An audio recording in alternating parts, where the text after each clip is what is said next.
चंद्रपूरकरांनी आज शून्य सावली दिवस अर्थात झिरो शॅडो डे या खगोलीय घटनेचा अनुभव घेतला। विषुववृत्त आणि कर्कवृत्त यांच्यामध्ये 19 अंश आणि 58 मिनिटांवर चंद्रपूर शहराची भौगोलिक स्थिती आहे आणि त्यामुळे 20 मेला सूर्य अगदी चंद्रपूर शहराच्या डोक्यावर असतो। त्यामुळे या दिवशी कुठल्याही गोष्टीची सावली ही अगदी सरळ पायात पडते आणि त्यामुळे सावली नसल्याचा आभास होतो। या खगोलीय घटनेचा अनुभव घेण्यासाठी स्काय वॉच ग्रुपच्या वतीने लोकांना आवाहन करण्यात आले होते आणि त्यानुसार शून्य सावली दिवस अनुभव करण्यासाठी स्काय वॉच संस्था सदस्य आणि भूगोल अभ्यासक नागरिक एकत्र आलेत। या खगोलीय घटनेचा नागरिकांनी उत्साही अनुभव घेतला।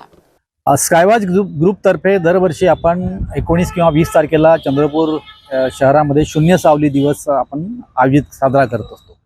शून्य सावली दिवसाचा अर्थ असा की आजच्या दिवशी फक्त आपल्या उन्हाळ्यामध्ये आपली सावली पडत नाही, म्हणजे कुठलीही वस्तू उभी असेल तर त्याची सावली आजच्या दिवशी पडत नाही। पूर्व पश्चिम उत्तर दक्षिण असं जरी विचार केला तर अगदी शून्यावरती आपण आज असतो। 12:08 ते 12:09 पर्यंत हा कालावधी असतो। फक्त इतक्याच वेळामध्ये आपल्याला शून्य सावली दिवस अनुभवता येतो। नंतर पुन्हा 1 वाजेपर्यंत नंतर पुन्हा सावली आपली पडायला सुरुवात होते। तर भूगोलाच्या दृष्टिकोनातून, विज्ञानाच्या दृष्टिकोनातून, एकूणच पर्यावरण, हवामान या दृष्टिकोनातून हा दिवस खूप महत्त्वाचा असतो।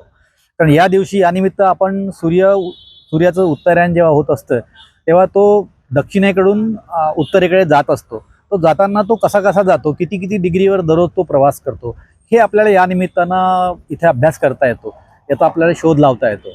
आणि हा विषय महत्त्वाचा असल्यामुळे विद्यार्थ्यांसाठी किंवा इतर लोकांसाठी सुद्धा, कारण आज सर्वाधिक तापमान त्या शहरामध्ये असते, कारण सूर्य आपल्या डोक्यावर असतो आणि किरण सरळ आपल्या डोक्यावरती आणि त्या शहरावरती पडतात। आणि म्हणून हवामानाच्या दृष्टिकोनातून पण हा दिवस अतिशय महत्त्वाचा असा मानला जातो।